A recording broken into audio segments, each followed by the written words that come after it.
What up, Gravity Gang? Welcome to episode 6. Take a look who we've got here for you today. We've got the man, Pat Chads. How you doing, bro? Good, thank you, bro. Thanks for having me. Bonjour. So, for those of you who obviously know who Pat Chads is, you'll know he's an absolute animal at calisthenics. Not only just that, but he's also a mindset beast as well. For those of you who don't know, make sure you go and follow him. We're going to leave his socials below. Pat, why don't we start off with how you actually got started in calisthenics? Yeah, bro. So it was back in 2016 when I was 16 years old. It was my friend Teami who introduced me to the sport. He was one day just walking through a park and then he saw this guy doing freestyle, swing 360, come up in the air, do his 360, grab onto the bar. It really just like shocked him. And I could tell because he told me this in person.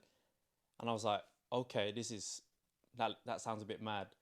And then basically Tiami, so the guy who did the 360 was Reese. Reese asked Tiami, why don't you come and join me for a session? I'll teach you. And then Tiami said, okay. And then Tiami invited me to come along. And yeah, that's how it started. When Reese done muscle ups, swing 360s, handstand, I was like, wow, this is so impressive. This is much better than just going to the gym and lifting weights. I want to be able to do something like that. So that was where the journey began. So how long were you actually, obviously, little background, we actually just shot a lot of content together earlier today. We went for some absolutely, go on, say it, your favourite word. Scrumptious. Proper scrumptious. I was going to say bussing. It was banging. Beautiful pancakes, my old Dutch. If you've ever been there in London, if you haven't, go check it out. I recommend. There you go, heard it from the man himself.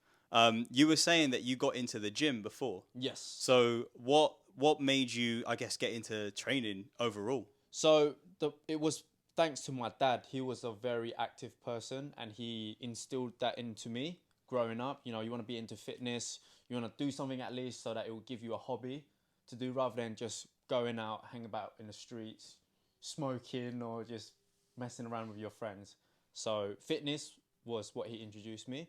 And I started off with Muay Thai back in Thailand. And then it was kickboxing when I come over to the UK, football, and calisthenics. Don't mess with him, guys. Don't mess with him. Well, it's actually funny you say Muay Thai because I can't remember which podcast it was, but me and Sam talked about how we want to get into martial arts when we complete calisthenics. I mean, Sam, do you want to touch on that? Yeah, I mean, I feel like our journey isn't just limited to calisthenics. I mean, I guess we started through calisthenics, but now we're kind of students, what's the saying, students of life. Yes. And that extends to kind of all endeavours, not even just fitness. But yeah, we feel like as a man, specifically, you should be able to know how to defend yourself. Definitely, I agree. But it's quite hard to fit that in with Cali. If you want to get very good at calisthenics or if you want to get very good at one particular thing, you need to put all your eggs in one basket, like... For that example, but yeah, I mean, once we get to a point where we're happy with our calisthenics progress, I think we'll definitely jump upon. I want to do Muay Thai personally. Yeah. I think it's badass. That's what Chris Herrier did, isn't he? He got really good with calisthenics, and now he's doing his boxing. Boxing, so, yeah. So maybe we can all fight in like 2 years and fucking get our heads kicked in by him. It all goes well hand in hand, isn't it? Functional strength, body weight training. So it really does help. How much would you say like having that fighting background has helped you? In your calisthenics journey, do you think it's just been from a mental perspective, or you have to go through certain mental barriers?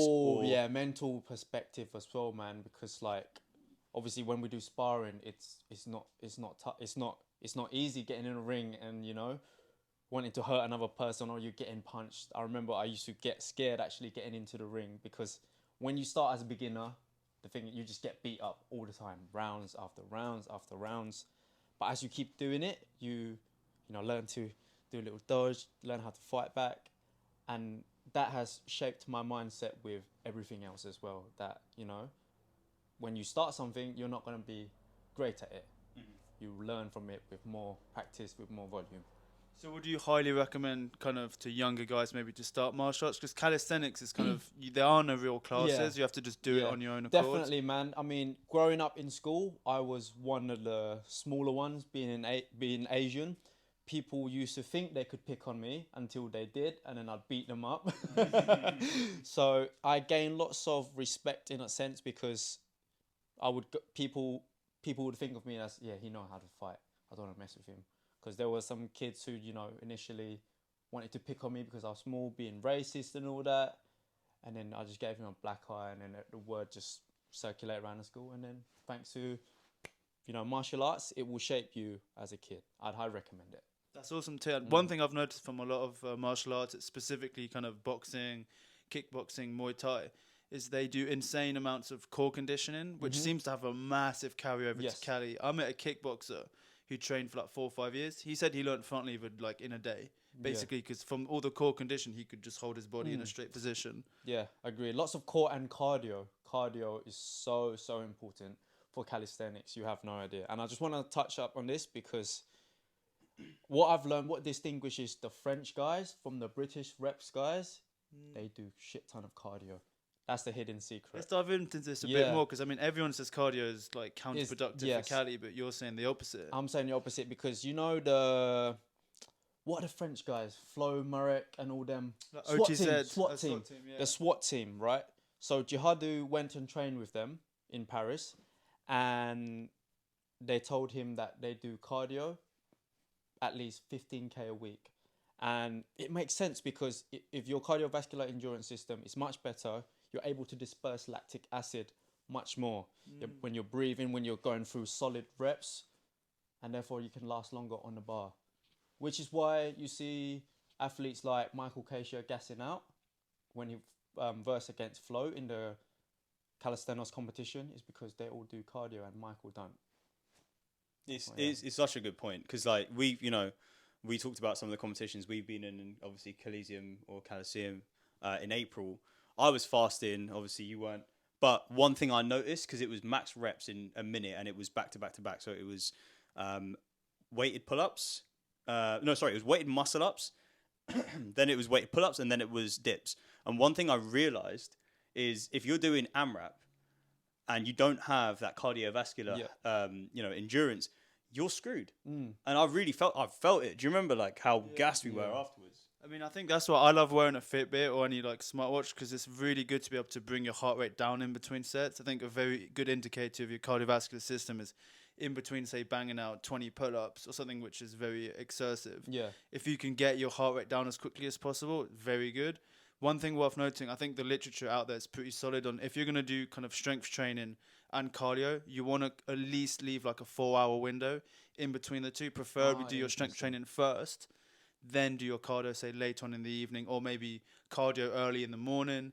Because the reason, I think the science shows that if you do cardio straight after, it can actually result in a diminishing effects for muscle growth and strength gain. Right. So that could just be something that's worth. I mean, I doubt you're not going to lose all your gains if you go for a 2K run after your workout, but I think that could be a good protocol, maybe splitting those two out throughout the day. Yeah, 100%. So how would you say what you've learnt from, I guess, all of the stuff that you did in the gym? So we touched upon martial arts, and obviously we understand that it's got such an incredible carryover. One thing I really want to kind of dive into is your calisthenics journey has been, for anyone who hasn't seen it, is phenomenal. The rate of progress that Pat has gone through, especially I'd say in the last 2 to 3 years, some of the skills that he's able to do now are just so sick. How do you think that kind of mindset that you got from the gym, from Muay Thai, carried over to learning those skills, those harder skills in calisthenics? Would you say that it was what helped you set yourself apart from others, or would you say that it's, it hasn't had that much of a carryover? It does have a carryover, because in order to be good at something, you have to be focused, you have to put volume into it, and volume is key, volume and consistency. Just do it repetitively, just keep going week in, week out. Even if you don't feel like doing it, you keep showing up, and that's when you'll see progress. So how do you stay motivated? How do I stay motivated? I just don't want to settle for average, man.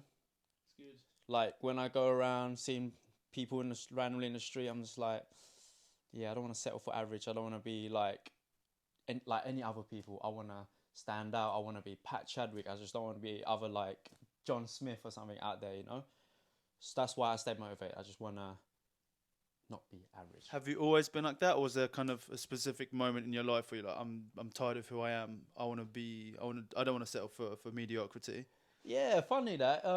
If I'm thinking back, it's back in primary school days, man, when I wanted to get girls, and I thought the only way to get girls was to have six pack, and having six pack is not so average, you know. So it was just, it all started from there. Just having a change of your image of yourself, and then just wanting to stand out from the environment that you're in. So I've got a little follow-on question from that, and obviously this kind of ties into a little bit of what you're doing now. So for those who don't know, Pat's also a model, as you can probably tell. So how have you found that actually the translation of having a peak physique has helped you in other avenues in life? And even we can go into the modeling, or actually what I do want to also bring up is you went to uni, right? So Pat went to uni, and I think that's where you said to me earlier you blew up the most in terms of your training. Yes, that's when it all blow up.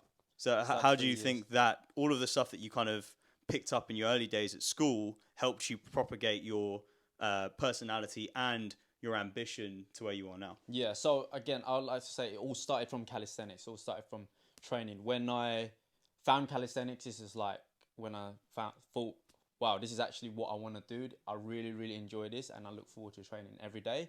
And that has shaped me in many ways in terms of mindset, resilient, focus, determination, my body image, my confidence. It all started from there, because being able to, it gave me routine. It's given me something to look forward to, and it's literally just shaped me into who I am now, with work-wise, with career-wise, with my relationships as well.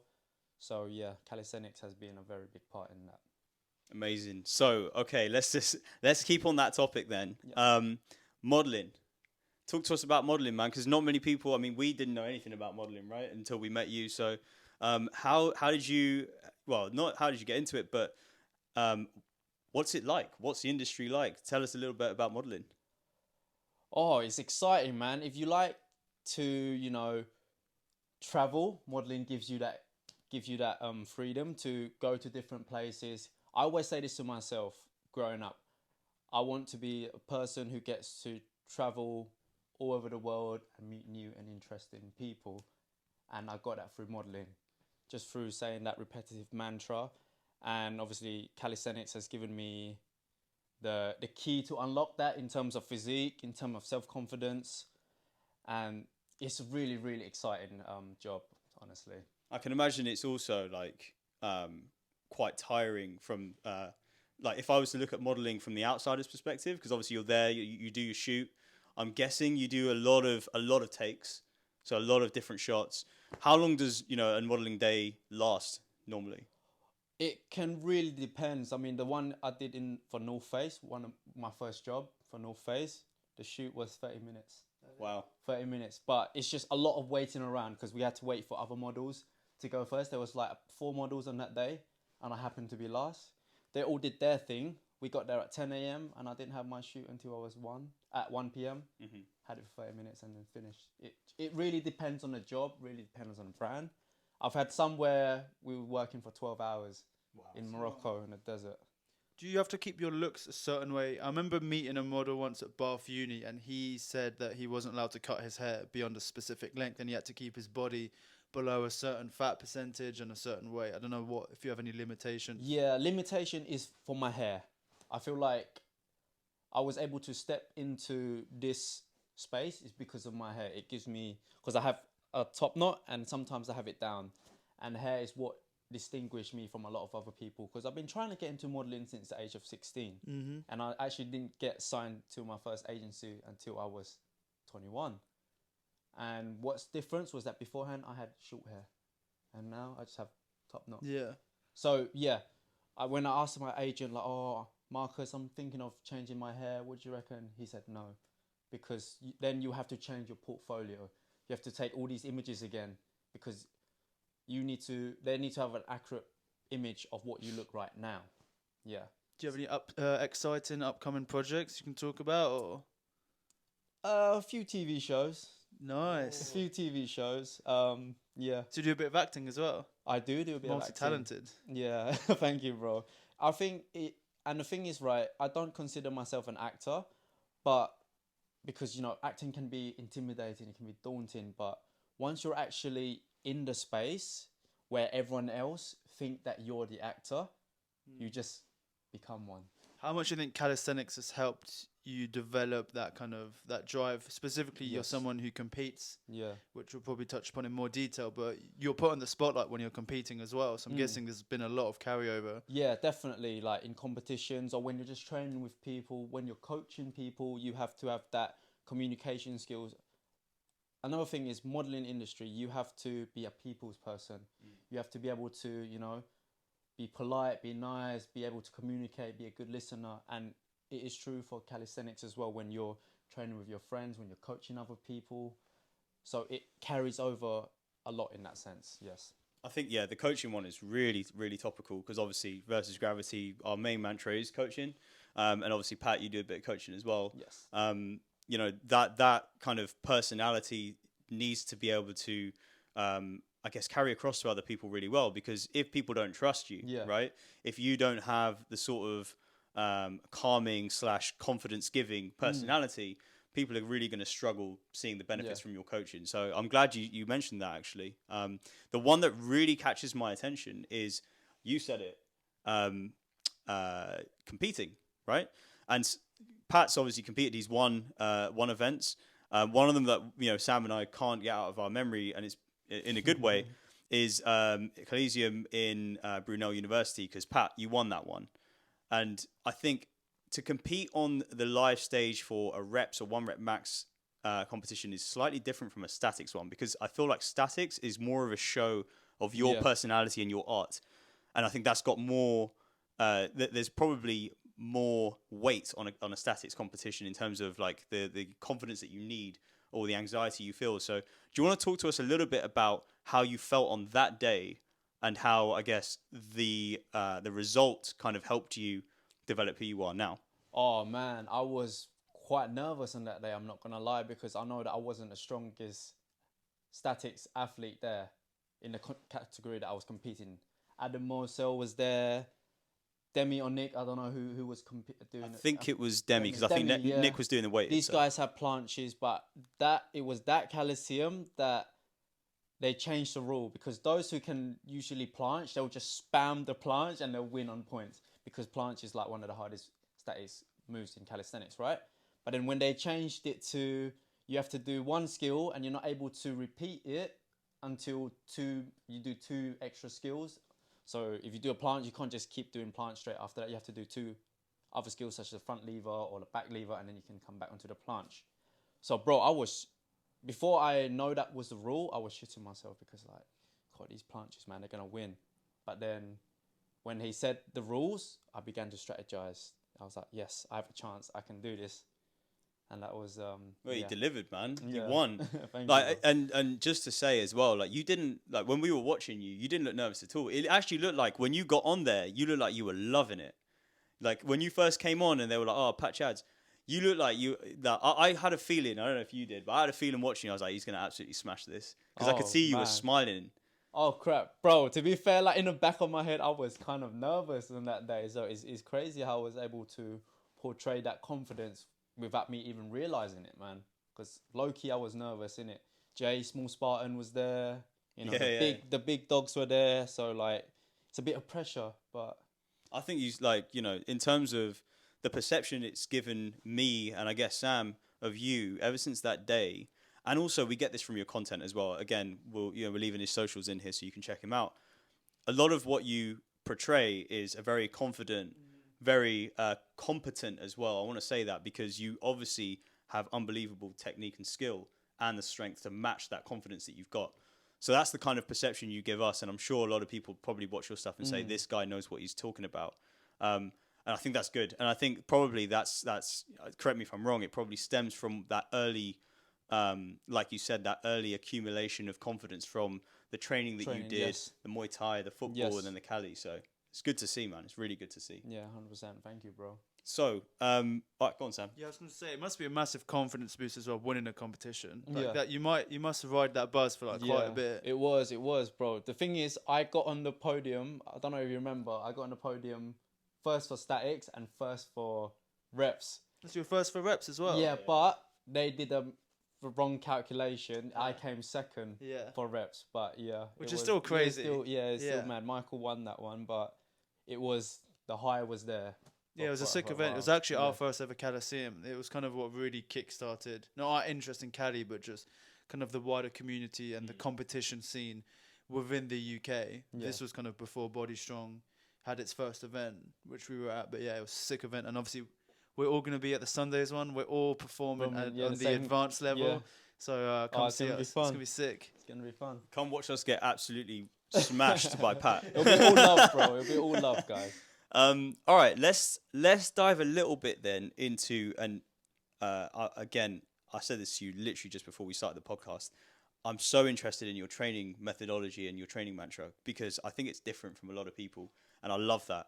So let's dive a little bit into how you train and the type of approach you take to certain skills, like the one-arm handstand, which you've obviously mastered, the front lever, and obviously you're working on the straddle planche as well. So could you tell us a little bit about how you approach training those skills and what you would perhaps say to a beginner who wants to start those? Oh, the first one is to be honest, it all started with Tiami, the one who got me into calisthenics. He would have all these skills first. He would be working towards these skills, and then that would inspire me. He would unlock it, it would inspire me, and then I'd just kind of follow his shadows, trying to, catch up with him. And it was Tiami who taught me the handstand, muscle up, back lever, one arm handstand. But what he taught me, and this is what I'm going to teach you guys, and this is what I teach to all my students as well, is consistency. Mm-hmm. Consistency. Even if, I know this sounds cliche and it's so boring, but it's just straight facts, guys. Like, even if you don't want to turn up to work out, you just got to show up. You just got to show up. You just got to keep doing it. And I feel like having a mindset of just not wanting to settle for average. Average is boring, and that's what I always say to myself. Like, I don't want to be like any of these other people, man. Mm-hmm. I want to stand out. So that's how I speak to myself when I'm working towards these skills. Say for someone who feels like, say I'm Joe Blogs or whatever, and I feel like I need to work out because everyone else is working out. I can't really be bothered. But deep down in my mind, I've kind of already accepted that mediocrity is fine. Right. Obviously, we're different. Yes. From a young age, we've all been like, fuck that. I don't want to be mediocre. I've always known I'm capable of more. How do you start kind of, say if you're mentoring that person, how would you start to develop, or how would you instill into them a different mindset whereby they kind of start to think maybe being average isn't okay and I want to strive for more? Because I think that's something which is quite hard. I mean, I kind of have, I guess, my own way of how I would coach someone, but it'd be interesting to hear that from you. I would say look at the areas where you are strong at. For example, if you're an athlete and you can do a muscle up, you're good at pulling, but you're bad at dipping part, let's say. So the pull up transition, I would try to I would try to be positive in what they're good at and kind of just say, oh, this is the area where I'm not so good at, where you're not so good at. It's okay. Just embrace, just acknowledge where you're weak and, program and plan from there on where you can develop, if that makes sense. Yeah, that's the kind of, especially with a lot of our coaching clients as well, we do exactly the same. I think it's very easy for someone who's a coach to identify where someone's weaknesses are, and then just drill away at them and say, look, you're shit at this, you're shit at that. Whereas, like what you said, and I think this is why your students see success, is because you actually allow them to take that step back and say, hey, you know what, fine, I'm weak at this, I'll work at this, but at the same time, I should be proud of the fact that I can do the other stuff. Yeah, that's it.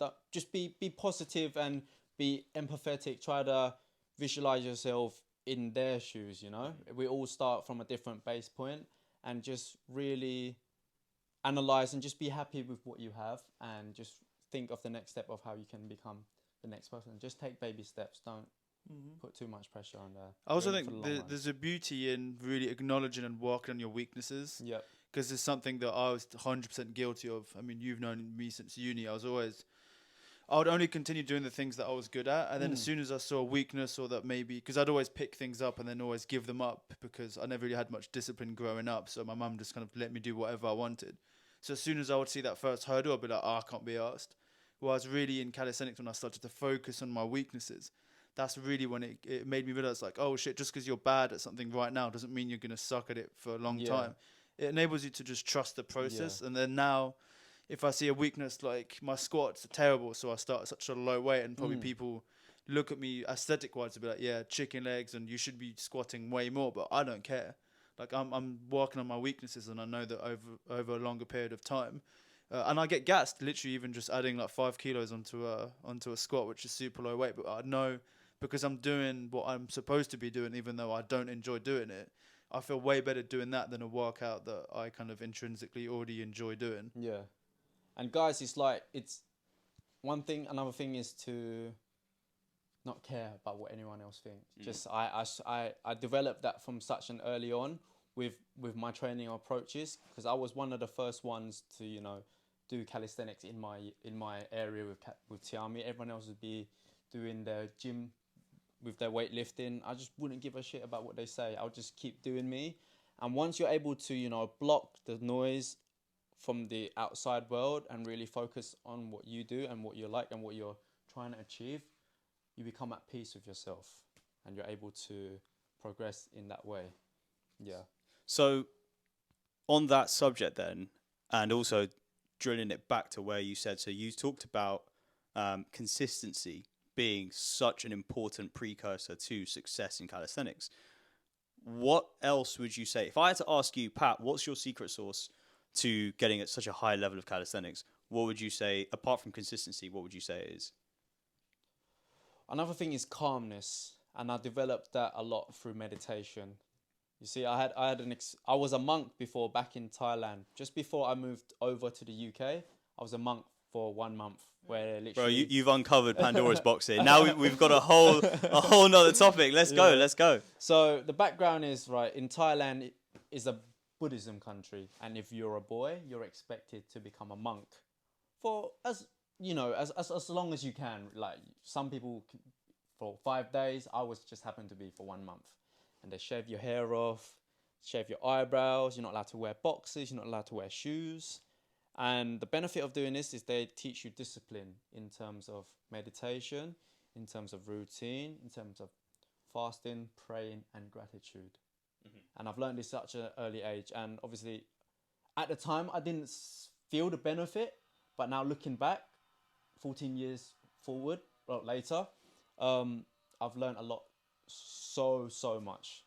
So you actually, how old were you when you did that then? I think I was around 7 or 8 years old. That's crazy young. Yeah, and we do it because it teaches all these things, and it brings blessing to the family as well. Your family would feel good because you become a monk. And that's just the first step. That was a baby monk, so it wasn't as tough, because I'm gonna be a monk again soon, which is adult monk. So you'll learn like the full discipline in that aspect. I think this kind of shows the importance of instilling habits at such a young age. Yes. I mean, obviously, we say that now being a lot older, you can still instill habits at the age of 20, 30. I mean, you can even be 70 and 80, but I think, and it made me really appreciate life, because at 7 or 8 years old, we'd have to get up at like 4 a.m. in the morning, we'd pray, and then we'd walk barefoot just to, because the villagers would come out in front of the house, wait for us to walk past, and they'll offer us food in return for blessing. So we just chant out like a blessing, which is like an Old Testament, like words that doesn't mean anything. Like it's not like a proper word. It's like an old like hum and all that stuff. And you do that in return for blessing. And just these routines, man, it's kind of teach us gratitude, because we had to fast as well, having 2 meals a day. I remember being hungry. I know about fasting, bro. So obviously some of you guys know I'm Muslim, so we fast for Ramadan. I know that stuff's hard, man. And I know obviously, like you say, you're into your fasting as well. One thing I wanted to ask you is what, from the practices that you had being a monk back when you were younger, what have you carried forward into your daily life now? And would you, I guess this might be a deep question, but would you still consider yourself a Buddhist? And do you still practice to the degree that you'd like to practice? I would say I still am a Buddhist. I don't practice it at the same degree as I would if I were to live in Thailand. But I do practice meditation, which is I do like 10 minutes every day. I try to do at least 10 minutes a day, better if I can do it twice. And it's just sitting in silent with my legs crossed, eyes shut. And this can be off-putting for a lot of people because they'll get thoughts in their head. But I'm able to overcome that with, again, consistent practice. And a little secret technique I use is think whenever you get lots of noise and thoughts in your head, just think of a lotus pond. A pond with lotus in it. Observe, like, you know, just lotus on the water. Observe how peaceful it is. And I sometimes see like dragonflies coming on, landing on the water, and it makes like the circle, water splash. It's just, whenever my mind drifts, I bring my thought back to that. Yeah. So one interesting thing with meditation, which I've heard, is that obviously, basically what you've just described is visualization. Mm-hmm. People who are very good at meditation are very good at visualizing things. And we also know from sports that I think they've done crazy studies where they took two groups of people. One group of people would actively visualize themselves doing the movement. Yeah. The other group didn't. And then when it came to performing the exercise, the people that were good at the visualization outperformed them significantly. Yeah. And I mean, one word of advice, because I've kind of been in and out of meditation for years now. There's an amazing app called Headspace. I've heard of that. Our old housemate got started with Headspace, and it's literally daily challenges. I think you can start at like 2 minutes, and it makes it fun and interactive. And he got so hooked with it, he's literally quit his job. And he's meditation practitioner. Yeah, meditation Oh, wow. practitioner. All Fair starting play from to him. Headspace. So I think, I mean, you know the benefits more than anyone. And it teaches us how to remain calm. I reckon that's how I was able to look so composed in that Coliseum at Brunel, because my breath work, everything starts with the breath, you know?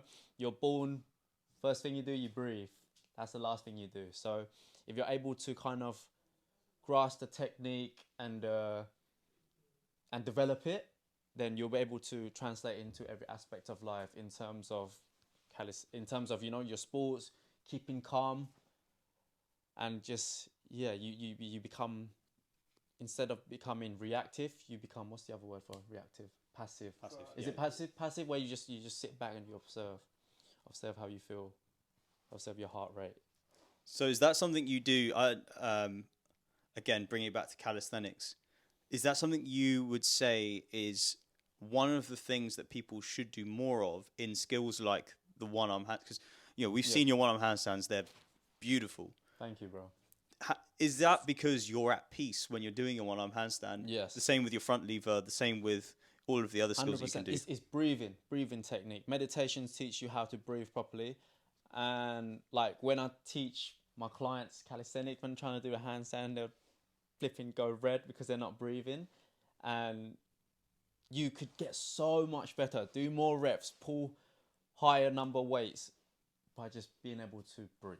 If you learn how to breathe correctly and be able to stay calm, because obviously you get frustrated when you don't, you know, if you're not able to do a muscle up, you're not able to hold something, you get frustrated.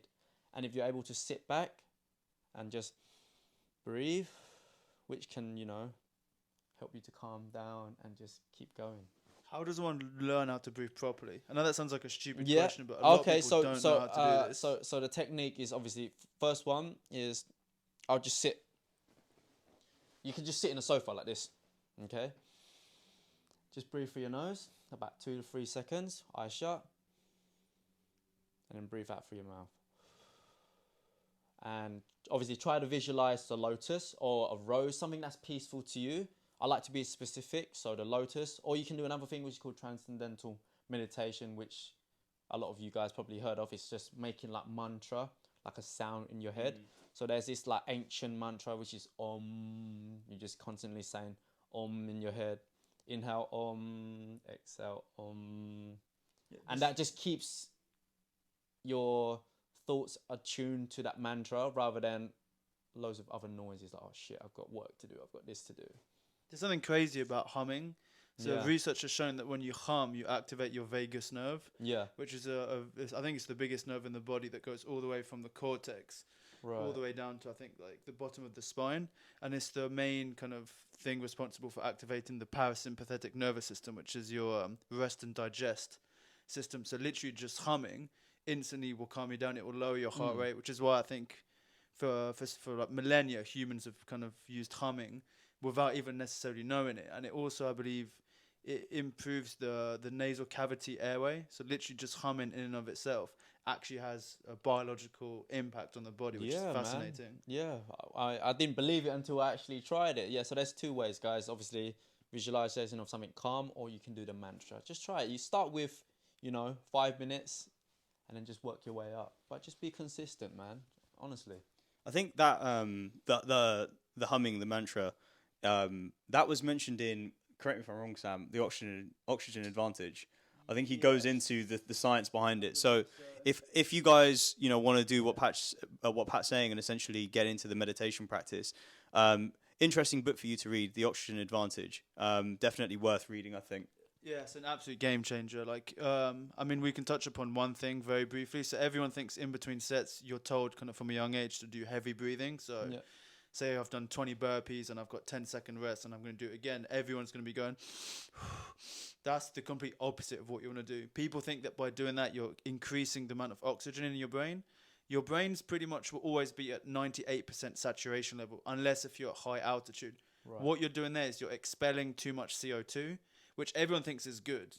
That's actually not true, because your body needs CO2 to release the oxygen from the red blood cells to the rest of the body. So if you're releasing too much CO2, your body starts to panic. It thinks that you're starving of air, so it goes fuck, and it actually holds on to the oxygen. So the best thing you can do in between sets, and this definitely applies for sets and reps, because we've all banged out 20 pull-ups and you feel your heart rate going, is to actually try and calm your breathing down as quickly as possible. The kind of rule of thumb is within 3 breaths, you should be back to kind of going back to normal, and you shouldn't be able to hear yourself breathe. The more you're going...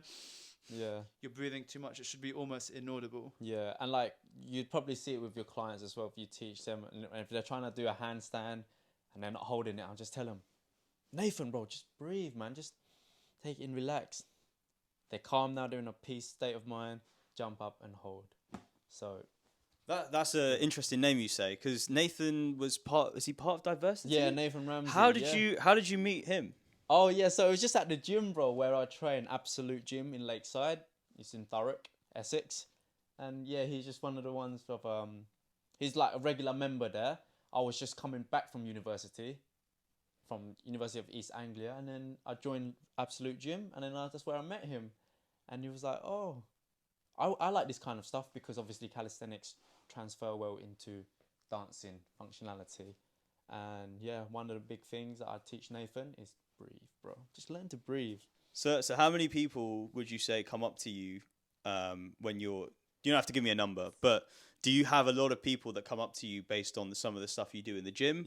Do you have people come up to you in the street when you're doing, if you're walking around? Yeah, a lot, bro. A lot. Everyone in the gym's probably used to seeing me by now doing like one-arm handstands and all that stuff. But yeah, at first, when I first turned back, when I first signed up for that gym, it would just be like heads turning all the time. I'd be like, what? Because that gym is like, a meathead's gym full of exercise machine, the classic dumbbells. So to see some guy that's smashing that bodyweight stuff, it's just foreign to them back in the days. I think that's something that kind of gets you addicted to calisthenics. Yeah. I know people say validation's kind of bad, but it definitely pays dividends. I mean, when you've worked really hard to unlock, I mean, you probably worked I don't know how long for one-arm handstand, but 8 months. 8 months, which is a long time of consistent training. So then when you finally get it, obviously it's amazing when you learn it, but then what's even better is when other people acknowledge your hard work. Yeah, that as well keeps you going. When someone acknowledges you and see that you're able to do it, they give you respect, they come up to you, and it makes you feel good. Obviously it boosts your ego up, but you got to learn to keep it down, but it makes you feel good, and you want to just keep doing it. I just try to channel that energy as a way of not showing off, but to inspire other people to try calisthenics. Exactly. Okay, you're doing weightlifting, okay. But if you've seen me doing this kind of awesome stuff and you like it, why don't you come and try it? And you might even enjoy it for yourself, and and then you use this knowledge to inspire more people, and it just channel and just trickle down that. This is something we were talking about on the tube today, which was, how the calisthenics community is so inspirational because it's the type of community where you can go up to people like Pat, right? So if you were a beginner and you saw someone like Pat banging out a handstand press on the top of the pull-up bar, you'd be like, what? How the hell? And then you'd feel, at first you might be very intimidated and you don't want to go and speak to him. But the best thing about it, and Pat's just touched upon this here, is you're, as an advanced level athlete, you're there to try and inspire others to get into the sport themselves. Yep. And, Pat, you can touch upon this. You welcome them with open arms if they come and ask you questions. Definitely. And I don't look as intimidated as, those big big bodybuilders. So, yeah, definitely, man. Just helping to spread the positivity and the community through calisthenics. I feel like it's much more welcoming than the weightlifting scene. That's probably one of the main things as well why I switched, because I couldn't, I didn't feel like I have the confidence, or I didn't feel like I was welcome if I were to go and approach some big dude in a gym, because I just want to look like him, Yeah. All right. One more topic before, because we've got some questions from some followers of Pat's that we really want to answer. But one question I have left is, how does Pat Chads eat? Oh, okay. So my main diet is high protein, minimum carbs. And what because a lot of people kind of push the low carb diet, but what in particular do you think is so beneficial about the way that you eat? It keeps me lean. I feel like in calisthenics, if you want to be able to do static holds such as the front lever, planche, one arm handstand, it's better if you stay with low body fat, because less weight to hold against gravity, right? So that's pretty much it. If you're lean, you're able to hold yourself while being suspended in the air. It's much more beneficial for that. Unless you're, a weighted street lifting athlete where you're trying to do lift heavy numbers, but being lean is much more better for calisthenics. And yeah, with my diet, I just try to switch out carbs.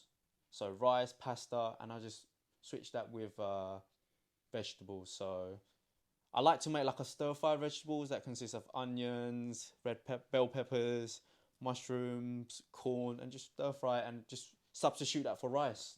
Yeah, so it's not the kind of classic Chicken rice, yeah. No. I mean, that's good because, I think what you're getting across there is you can still have fun with your food without being kind of too far in that calorie surplus. Yep. So you can be in a deficit or at least in a maintenance, still build phenomenal muscle and obviously still have fun with it. Yeah, and this all started in uni. Because at university, obviously, your mum's not there to cook for you anymore. So you got to start doing things by yourself. And I just meal prepped, bro. For breakfast, I'll just have a normal porridge with milk. That's it. And for lunch and dinner, I'll meal prep my meal prep. So it'll be chicken, oven baked chicken with veg. And then for dinner, it'll be beef with veg. You do quite a bit of that content on your page, because I've seen you post stories and stuff. I used to, man. I need to get back into it. It's good, man, because that's the sort of information that I think people lack on Instagram. A lot of people show how to train, how to do this, and this, but there's very little knowledge from an athlete as to how that they actually eat. And because I think one thing that we see quite a lot is people propagate information that they know will sell, but not necessarily the information that they follow themselves. So it's refreshing to see someone like yourself who actually eats and shows what he eats properly, rather than you eating one thing and then you showing something else. Yeah, and I try to stick within a routine of trying not to eat after 8 o'clock. Yeah, back at uni, man, it was so strict back then. I don't know why, but now I'm back at home, not so much. But I'm being honest. But yeah, not to eat after 8 o'clock. I can imagine it's quite tough. Obviously, you're Thai, trying to stay away from rice. Bro, at home, there's excess amount of foods, man. My mum would cook up loads of different curries, loads of different menus all the time, and it would just be there. So it's quite hard. Yeah, man. And you know what? Having spoken from experience, obviously you've had Thai food.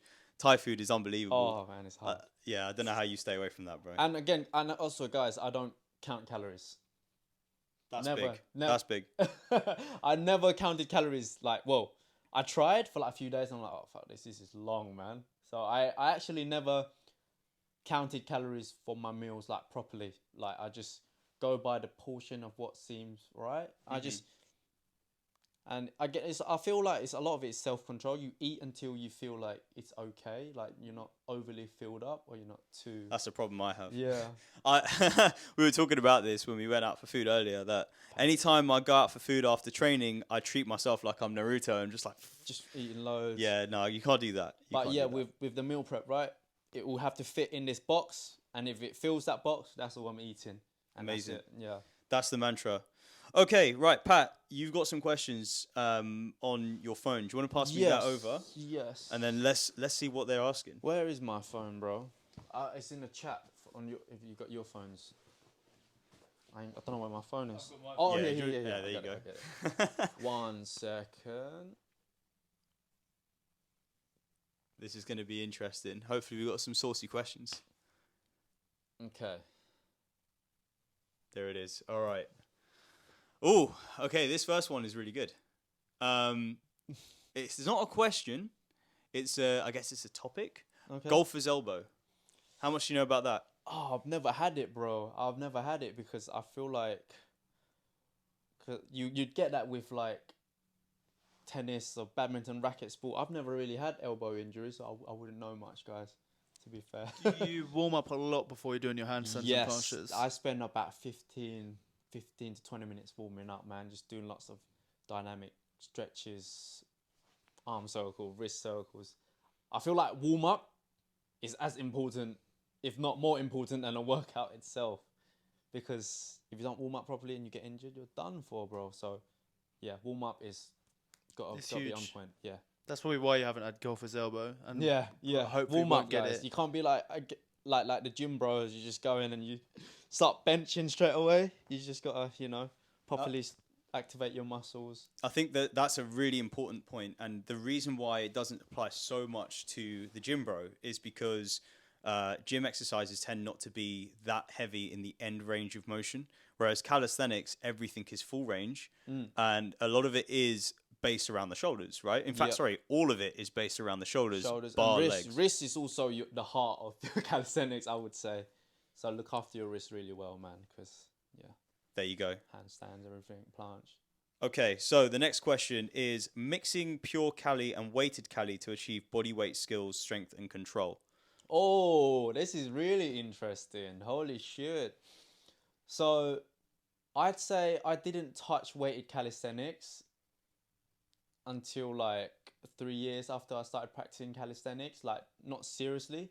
I just focus on doing body weight first, because I feel like a lot of time people jump the gun too fast. They want to do weighted calisthenics, which I understand, if you want to do heavy, it's okay, but I feel like you should practice on your fundamentals, get them really strong, which is, I think a good number is 20 pull-ups, 20 dips, and maybe like 50 push-ups. Those are the prerequisite for me. This is what I would recommend my clients to be able to hit those numbers first before actually really dive into weighted calisthenics, because it can become quite dangerous. And having the body weight fundamentals will be transferable to static skills as well. Yeah, and I think that's probably the understated bit, because a lot of people might think of statics as maximal strength. Yeah. But like we've had quite a lengthy discussion today. Body weight, endurance, and muscle capacity is equally as important as maximal strength. Yeah. My theory is if you train endurance, you'd get better both at endurance and strength. But if you train strength, you'll only be good with strength, because I'm able to dip 95 kg and pull 72.5 kg. Massive. I hardly practice weighted calisthenics. I remember the first time I did weighted calisthenics pull, I was able to do 50 kg for 5 reps, and I just smashed that body weight reps, man. I would practice body weight, just get them super strong. Amazing. One question I want to ask is, how much core training do you do? Not much, bro. Not the much. classic Cali athlete. I feel like because I train, obviously body weight training is compound movement on its own. Pull up, push ups, dips. They, of course, skip the legs.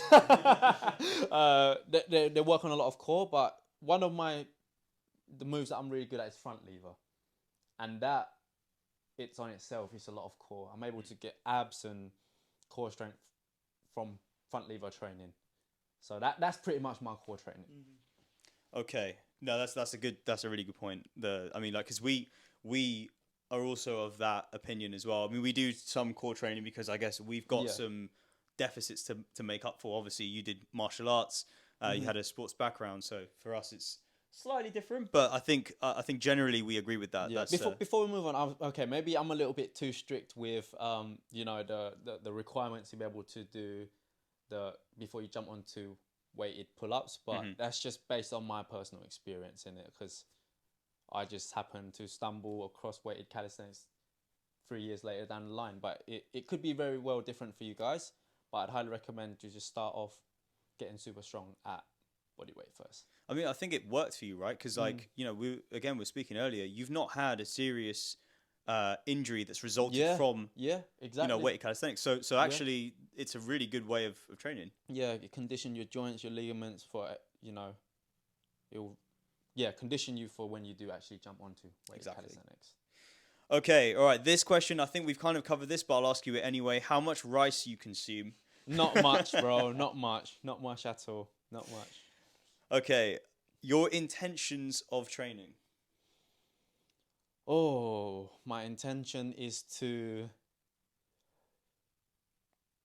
keep doing what I love. Training is one thing that I can't live without. I just love it. It's a mental escape. So I just find it like like when you get excited playing video games when you're a kid or watching Netflix series, I get that with training. So have fun. Have fun, bro. There you go. Just have fun with it. Just be practical. Try different, routines, different progressions, and make it fun. There you go. Forget the metaverse. Forget Call of Duty. Fuck that shit. It's the beauty of it and the curse. Because when it comes to deload week or the weekend when you can't train, I'm like, bro, life's boring. I just want to be training. I haven't had a proper deload week yet. I don't think. Like, it's so hard, man. It's long, isn't it? Yeah. Once it becomes important, but once training become part of you, it's hard to just step away from it. That's the hardest part, which is funny, because if you were to tell yourself that initially when you start, you'd be like, what? Not training is the hard part? You mean it's training which is the hard part? Bro, resting is very, very important as well, man. Yeah. Okay, and the final question, so it kind of dives a little bit into what we talked about before. So it's a joint question. It talks about weighted calisthenics, so I guess we'll skip that bit. But how to clean muscle up? Because let's face it, your muscle ups are impeccable. Thank you, bro. Okay, so the 3 main exercise drills that popped up to my head are box muscle up. So obviously you do a muscle up, but you place like just a box, right? Just as a way to prevent your body from over-reliant on swinging and kipping. So start off with, a box really far away, and then you just move it back. Because I've discovered this accidentally, this exercise, because at the gym, all the pull-up bars were taken. And the only thing that was left available was, what's that machine in the gym where you have the pull-up and the dip station? Pull-up tower, is it? Yeah, something like that, yeah. So that's the only thing I could do muscle up on. And then I just tried it. I was like, oh shit, I'm not actually bending my knees. I'm not throwing my legs out. It's because of that obstacle in front. So it stops the over-reliance of swinging and kipping. That's 1. 2 is chest to bar pull-ups. Just bam, chest to bar. And 3 is, I would say, explosive. No, 3 is, this is personal to me, front lever training. I agree with you 100%. I did a whole year when I had my first shoulder injury. I could not do pull-ups, but I could hold front lever. And when I did that, and I didn't touch a pull-up for, do you remember when we lived in Oval? I didn't touch pull-ups for, I think, maybe 3 months. Came back to muscle-ups, bam. Better, right? So much better. Do you boys think it's because when you're doing that super clean explosive muscle up, there's the element of almost like straight arm extension right at the top? And a lot of it is core and lats. Front lever hits the core and lats so much. Imagine if you think about being able to do advanced tuck front lever pull-ups, you're constantly engaging your core and your lats. You're repping out and you're holding false grip as well. That trains false grip. So then when you do it on the normal muscle up, your core and your lats are already conditioned. Your false grip is there, and whoosh, you're able to recruit these muscles more. So yeah, this is what I actually teach my client Steve. He's able to, start with just normal keeping muscle up to now having a strict muscle up because of a lot of it is front lever training as well. As Amazing. Conditioning. Yeah. No, it's so good. I think that's a very undervalued and very understated tip. And another thing, squeezing your glutes. Squeeze that ass, bro. Squeeze that ass. Because obviously you need tension all throughout the body. And by squeezing the glutes, you're squeezing, your body will become rigid and it will move as a single unit rather than two separate halves of upper body and lower body. I think that's such an underrated thing. I don't even think it should extend to squeezing everything. There's a reason why in gymnastics, they will put like a foam thing between your legs.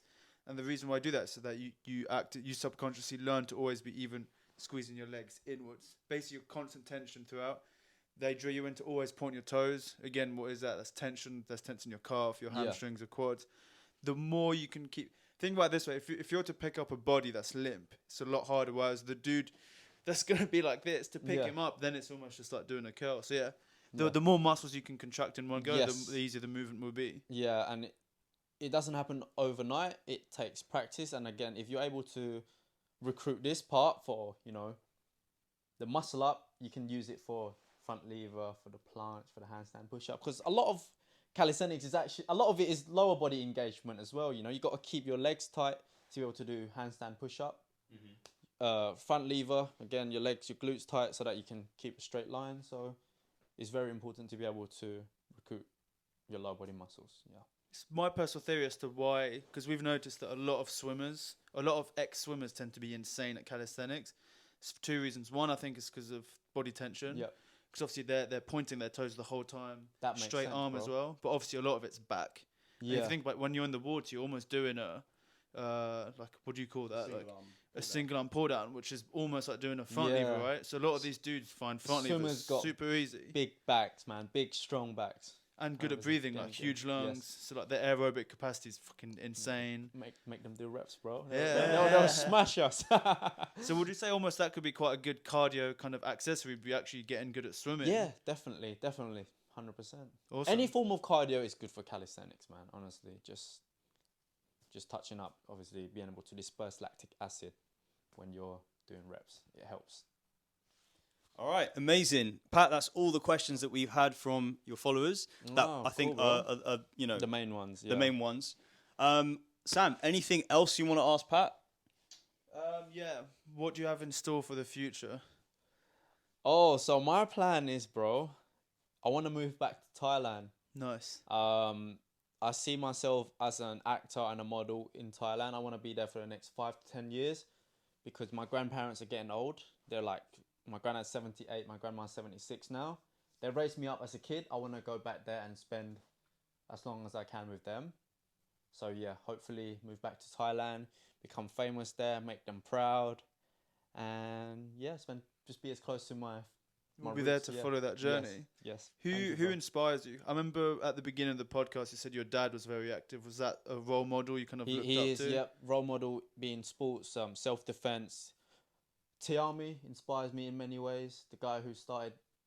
He pretty much turned my life trajectory from going downhill to uphill. He was one who introduced me to studying. Stop hanging around with these kids that just hang by the shops and just smoke weed and do all that.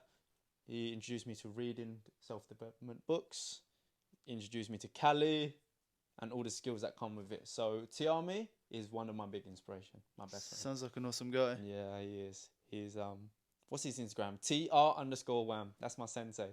Sweet, go check him out, guys. Yeah. Awesome. I think I've probably exhausted all of my questions, but you know what? Normally how these things go is I'm sure I'm going to have loads for you after the podcast. What I encourage everyone to do, if you've got any other questions that you want from Pat, shoot him a message directly on Instagram. He is very accessible. He's a nice guy.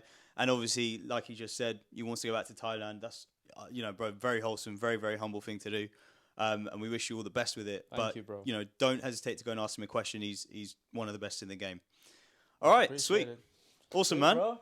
Thanks for having me. And you too, man. Thank you very much. All right, guys. We'll see you on the next one. Peace out.